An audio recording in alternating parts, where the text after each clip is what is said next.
جو صحیح عالم ہوتے ہیں وہ جگہ جگہ گلیوں میں اس طرح آپ کے ہاں گھومتے پھرتے اپنے آپ کو ذلیل اور رسوا کرتے ہوئے نظر نہیں آتے. ابھی تو آپ نے علماء دیکھے ہی نہیں.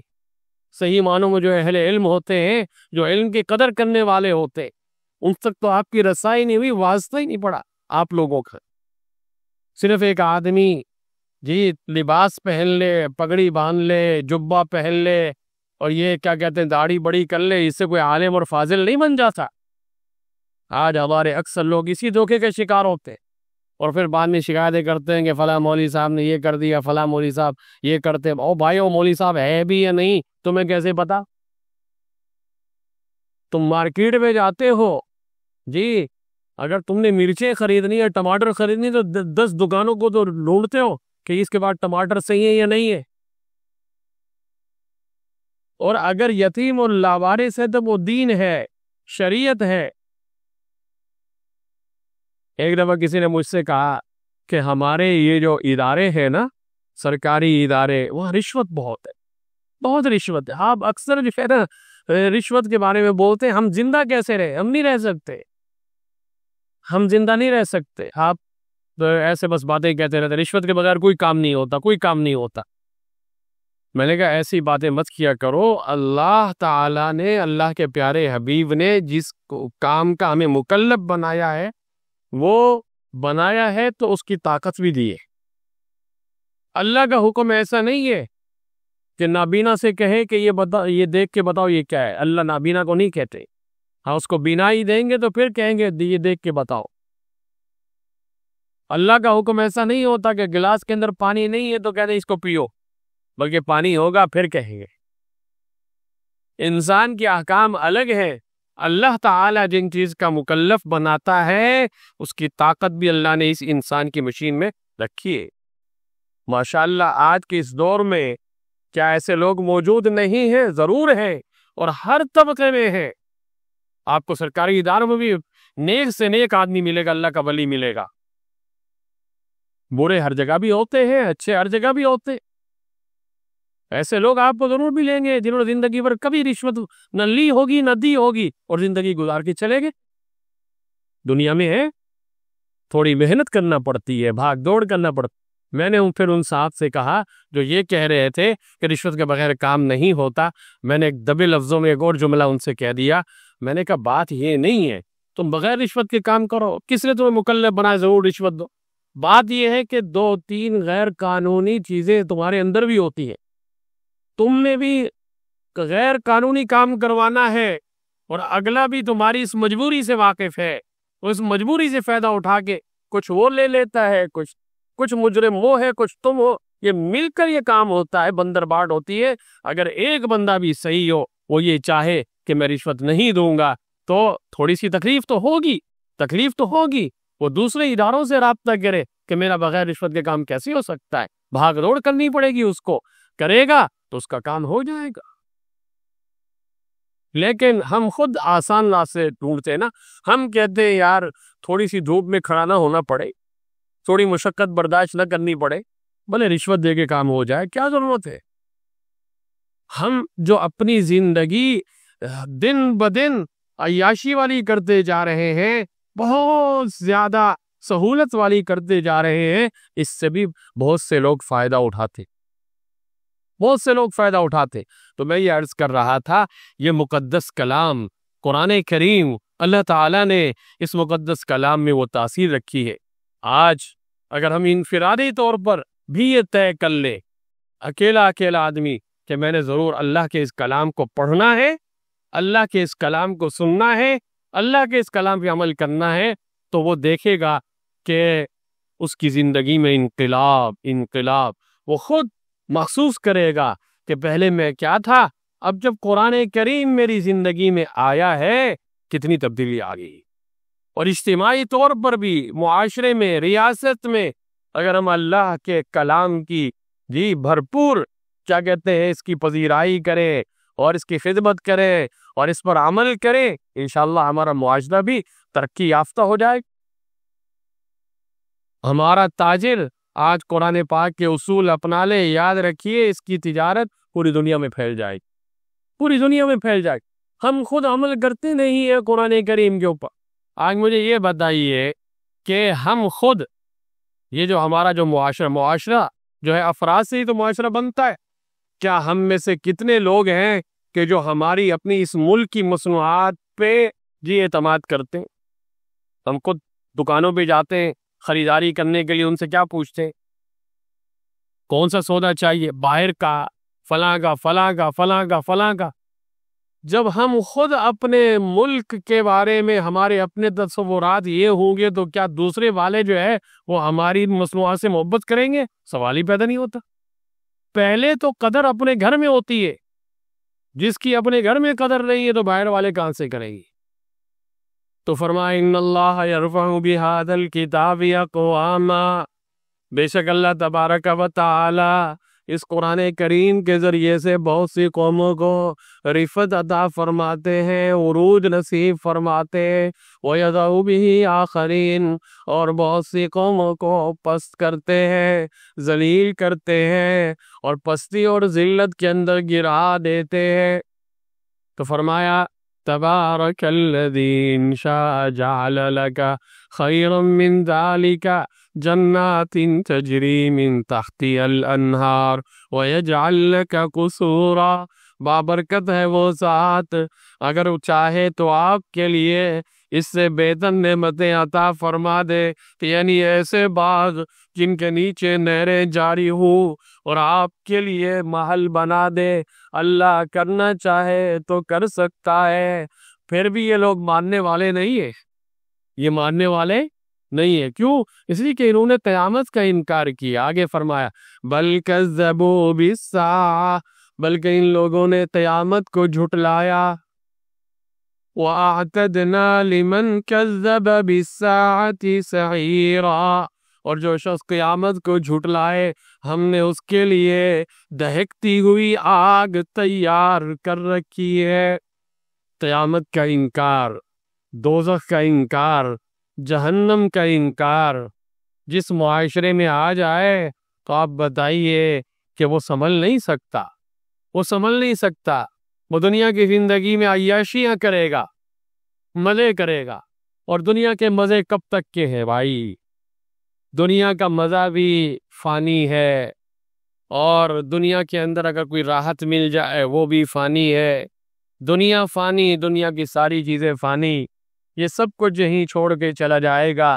اور آگ کے بارے میں فرمایا وَأَعْتَدْنَا، جی وَأَعْتَدْنَا لِمَنْ كَذَّبَ بِالسَّاعَةِ سَعِيرًا، اور ہم نے تیار کر رکھا ہے اس شخص کے لیے جس نے قیامت کا انکار کیا. کیا تیار کر رکھا ہے؟ سعیرا، بھڑکتی ہوئی آگ، بھڑکتی ہوئی آگ.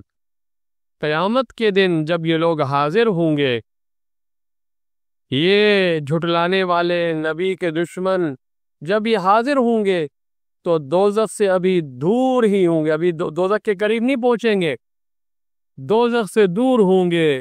دوزخ چیخے گی اور چلائے گی اور اس کی ہیبت ناک غصے بھری آواز سنیں گے. جی دوزخ کو اللہ تعالیٰ کے نافرمان بندوں پہ غصہ آئے گا. دوزخ کو بھی کس پر؟ ان نافرمانوں پہ غصہ آئے گا، اور اس کے غیظ و غضب اور اس کی کڑی اور سخت آواز سے ظاہر ہوگا جیسے کوئی اونٹ کسی کی دشمنی میں بھپر جائے اور اس کا بدلہ لینے میں اونٹ آواز نکالے. اگر کبھی یہ منظر دیکھا ہو کسی، اونٹ جب غصے میں ہوتا ہے اور بھپر جاتا ہے اور آواز نکالتا ہے، ایسی خطرناک قسم کی آواز نکالتا ہے گویا کہ وہ اس انتظار میں ہوتا ہے کہ جیسے ہی موقع ملے میں اس کا بھرتا بنا کے رکھ دوں. تو دوزخ چیخے گی، چلائے گی غصے میں کہ اب یہ شکار میرے ہاتھ تو آئے نا. جنہوں نے اللہ کی نافرمانی کی، جنہوں نے پیغمبر کی نافرمانی کی، جو زندگی میں اللہ اس کے رسول کے احکامات کو پسے پشت ڈالتے تھے. اور دوزخ ہوگی تو بہت بڑی، لیکن عذاب کے لیے دوزخیوں کو تنگ جگہوں میں رکھا جائے گا، تنگ جگہوں میں. بعض روایات میں خود نبی کریم صلی اللہ علیہ وسلم سے منقول ہے، آپ نے فرمایا جس کا مفہوم یہ ہے کہ جس طرح دیوار میں کیلیں گاڑی جاتی ہے، دیوار میں ہم نے دیکھا نا کیل گڑی ہوتی ہے، کیلیں، جس طرح کیلیں گاڑی جاتی ہے، اسی طرح دوزخیوں کو، جہنمیوں کو دوزخ جہنم میں ٹھوس دیا جائے گا۔ ذرا تصور تو کیجیے کہ کیا ہوگا اس وقت۔ سورہ سبا میں حق تعالی شان و ارشاد فرماتے ہیں وَجَعَلْنَا الْأَغْلَالَ فِي أَعْنَاقِ الَّذِينَ كَفَرُوا هَلْ يُجْزَوْنَ إِلَّا مَا كَانُوا يَعْمَلُونَ، اور ہم کافروں کی گردنوں میں توق ڈال دیں گے اور ان کو انہی اعمال کی سزا دی جائے گی جو وہ کرتے تھے۔ جب کفار دوزخ میں ڈال دیے جائیں گے، وہاں کا عذاب چکھیں گے، تو کیا کریں گے؟ موت کو پکاریں گے۔ کس کو پکاریں گے؟ کاش کہ موت آ جائے، مر جائے، موت کو پکاریں گے اور یہ آرزو کریں گے کاش موت آ جائے اور اس عذاب سے چھٹکارا مل جائے۔ ان سے کہا جائے گا لا تدعوا اليوم ثبورا واحدا وادعوا ثبورا کثیرا، آج ایک موت کو مت پکارو بلکہ بہت سی موتوں کو پکارو۔ بہرحال موت نہیں آنے والی، اب موت نہیں آئے گی۔ سورہ فاطر میں ایک جگہ فرمایا لا يقضى عليهم فيموتوا ولا يخفف عنهم من عذابها كذلك نجزي كل كفور۔ لا يقضى عليهم فيموتوا، نہ تو ان کو قضا آئے گی کہ مر ہی جائے، اب تو گھبرا کے یہ کہتے ہیں کہ مر جائیں گے، اب تو گھبرا کے یہ کہتے ہیں کہ مر جائیں گے، مر کے بھی چین نہ پایا تو کدھر جائیں گے۔ دنیا میں تو زیادہ زیادہ یہی ہوتا ہے نا، آدمی کہتا ہے مر جائیں گے نا قصہ ختم، لیکن جہنم میں تو ایسا نہیں ہوگا، جہنم میں تو ایسا نہیں ہوگا۔ آپ سن چکے ہیں نا کہ جب جنتی جنت میں پہنچ جائیں گے، جہنمی جہنم میں پہنچ جائیں گے، ایک وقت ایسا آئے گا موت کو لایا جائے گا، اس کو ذبح کر دیا جائے گا اور پھر اعلان کر دیا جائے گا۔ کیا اعلان کر دیا جائے گا؟ چونکہ موت کو بھی کیا آ گئی؟ موت آ گئی، اعلان کر دیا جائے گا جنتیو تم ہمیشہ ہمیشہ کے لیے جنت میں رہو گے، کبھی موت نہیں آئے گی۔ جہنمیو ہمیشہ ہمیشہ کے لیے جہنم میں رہو گے، کبھی موت نہیں آئے گی۔ لا يقضى عليهم فيموتوا، نہ ان کو قضا آئے گی کہ مر جائیں، ولا يخفف عنهم من عذابها، اور نہ ان سے عذاب ہلکا کیا جائے گا، عذاب ہلکا بھی نہیں کیا جائے گا۔ كذلك نجزي كل كفور، ہم کافروں کو ایسی سزا دیں گے۔ تو فرمایا اذا رأتهم من مكان بعيد سمعوا لها تغيظا وزفيرا، جب وہ انہیں دور سے دیکھے گی جہنم آگ، جب انہیں دور سے دیکھے گی، جیسے میں نے کہا نا کہ اونٹ جب اپنے دشمن کو دور سے دیکھتا ہے کیسی آوازیں نکالتا، یہ جہنم آواز نکالے گی۔ اذا رأتهم من مكان بعيد، جب وہ انہیں دور سے دیکھے گی، سمعوا لها تغیظا وزفیرا، تو اس کی غضبناک اور جوش و خروش والی آواز سنیں گے۔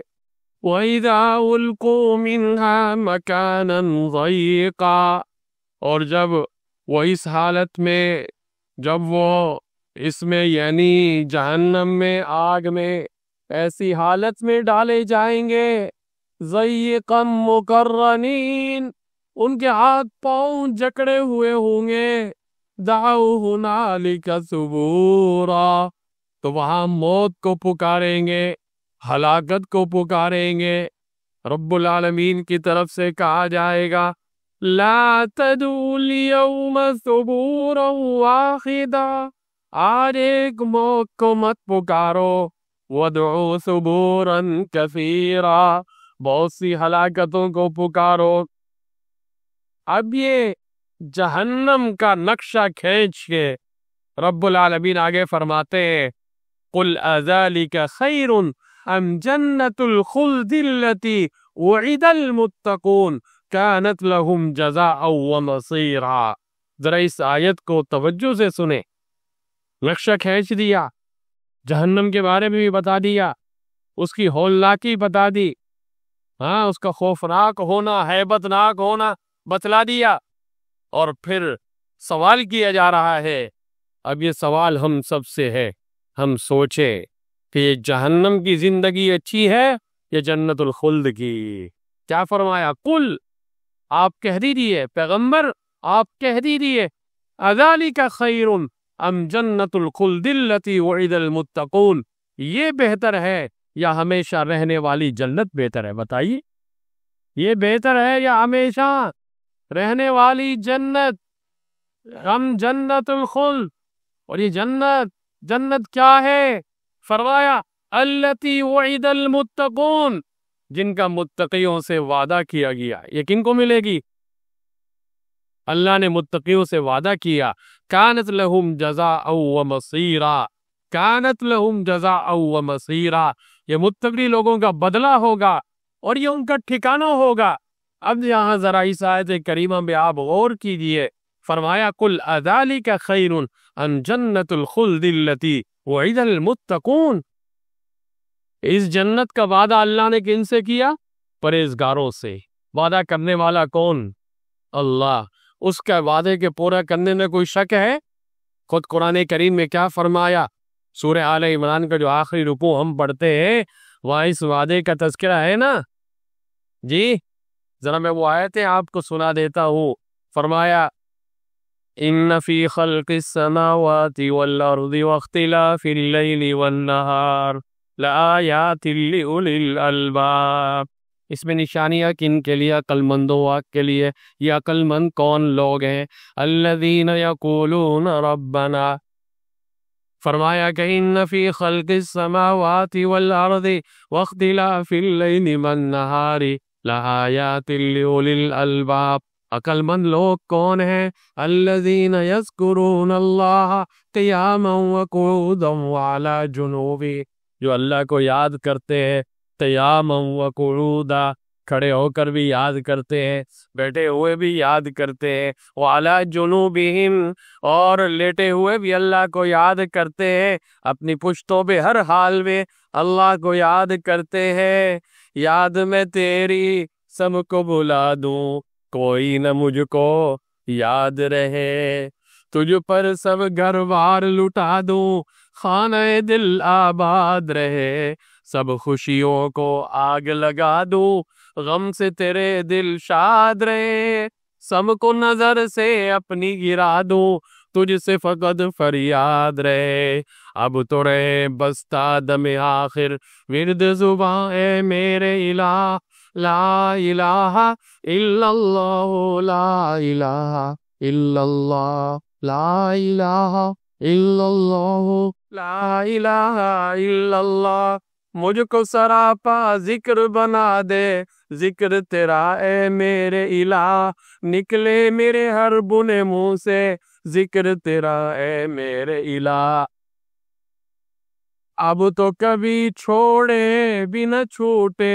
ذکر تیرا اے میرے الہ، حلق سے نکلے سانس کے بدلے، ذکر تیرا اے میرے الہ، اب تو رہے بستہ دم آخر ورد زباں اے میرے الہ، لا الہ الا اللہ، لا الہ الا اللہ، الذین یذکرون اللہ قیاما وقعودا وعلی جنوبہم ویتفکرون فی خلق السماوات والارض ربنا ما خلقت هذا باطلا سبحانك فقنا عذاب النار ربنا انك من تدخل النار، اے اللہ آپ نے اس کو جہنم میں داخل کر دیا، فقد اخزیتا، آپ نے اس کو رسوا کر دیا، وما للظالمین من انصار،